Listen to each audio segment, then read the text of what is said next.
Hey guys, this is Josh here with Trillium Wild Edibles, and today I want to talk to you guys a little bit about what constitutes or what makes a wild edible.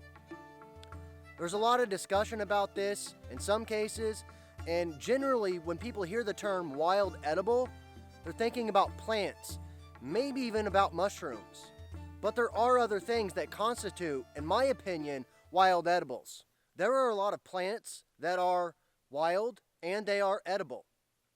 However, there's also animals, so don't discount animals, unless of course you're vegan or something like that, which that's totally a-okay. But if you do consume and eat meat, don't discount wild animals. They are wild and they are edible. Plus, in my opinion, they're quite delicious. Now you may be asking or wondering what prompted me to do a video like this. This is a little bit out of the norm of my channel. Mainly because I've had a lot of issues with squirrels chewing up the wires to my transmission on my car. I have an Acura, so squirrels love the wires and the coating on those wires and the hoses. And they're a big nuisance animal. I've dropped close to $600 at this point on repairs on my car due to the squirrels.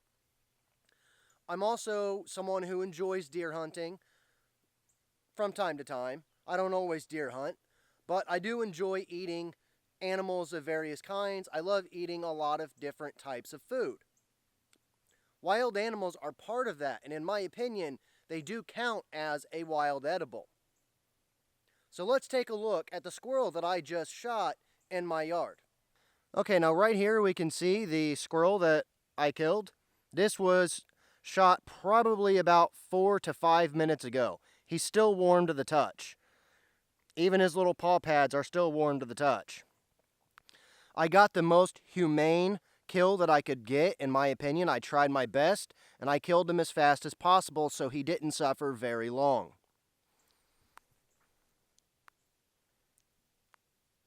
He's starting to get stiff, mainly because it's really cold out. It's probably about 40 degrees. But right there, that dark speck, right there, is the bullet entry point. I did have to finish him off because I'm using subsonic 22s, and he was shot at about 25 to 30 yards. So the bullet, the projectile, didn't really have enough power to kill him instantly, and the shot was a little above the heart. I tried my best, I really did. But if you've shot at squirrels, you know how tiny they are and how hard it can be to get a shot directly into the heart. But this is an excellent source of meat. It's a great source of protein. Some interesting facts about squirrels are they generally breed and reproduce twice a year. Each time they reproduce, these guys can pump out anywhere from 6 to 12 pups, as they're called, squirrels, so baby squirrels, so they can pump out 6 to 12 baby squirrels twice a year for each breeding pair of squirrel. That's a lot of squirrels. Their population can boom if you are not taking care of them.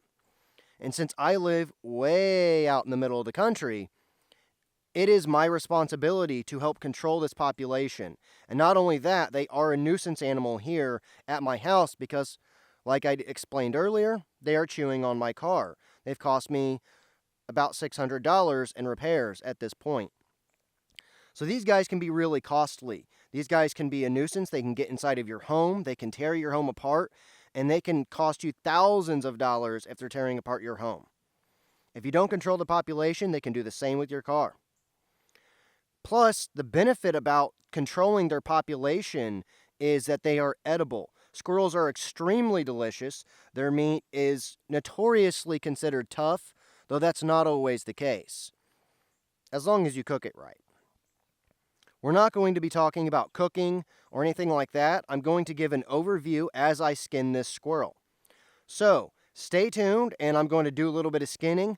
I'm not going to get all the skinning on film, not because of YouTube's BS with animal dissection and skinning and all that stuff, but mainly because I'm not very good at filming the process of skinning an animal yet because I haven't done it very often. So, without further ado, let's continue, and I'll show you guys an updated version as I do a little bit of the skinning on this squirrel. Okay, now whenever it comes to skinning an animal, there's some important things that I need to get out of the way. You want to have an extremely sharp knife. I'm using a stainless steel Mora because Moras are not only really sharp, but I'm using a stainless steel version because it is a bit easier to clean. This is what I consider my skinning knife because I have a carbon steel Mora that's really dirty because I use it more for sap and things like that. I have some powder-free nitrile examination gloves.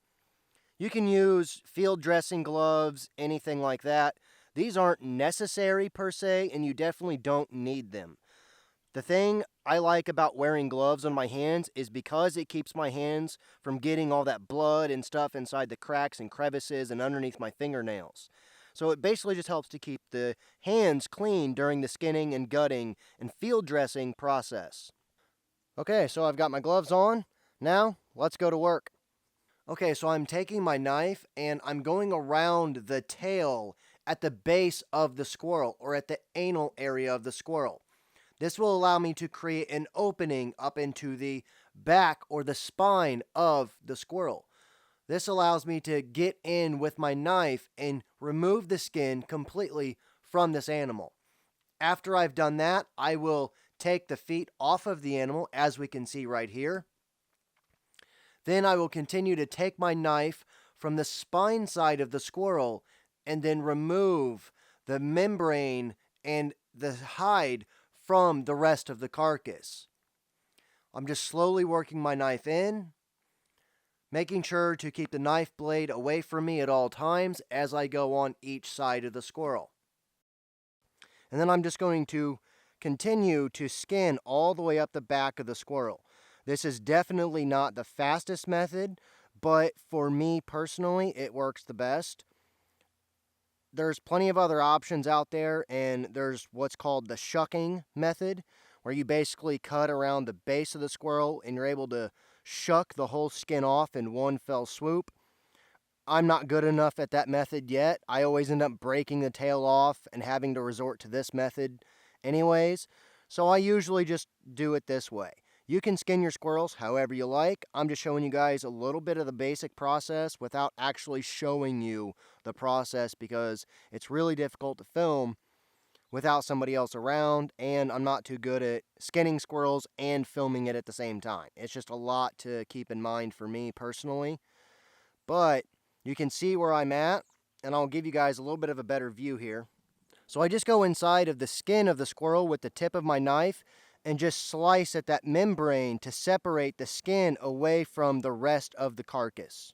Okay, at this point you can see that I've already gotten the hide off of the squirrel. It's only taken me about 5, maybe 7 minutes or so. You can see the guts and entrails and intestines and organs laying over there. From this point on, you just want to continue the process up until you want to remove, obviously, the head, you want to remove the organs and entrails, and you want to basically remove the meat off of the bone, or easiest is to leave the meat on the bone and boil it off. That I'm not going to show any of because my house is just way too dark to film any of that. So let's take a look at this hide. Now at this point, this hide is completely usable, but I'm not going to be using the hide to make a finished skin product out of. It is totally possible though. You can brain tan this, you could chemical tan this, you can make this into rawhide if you chose to do so.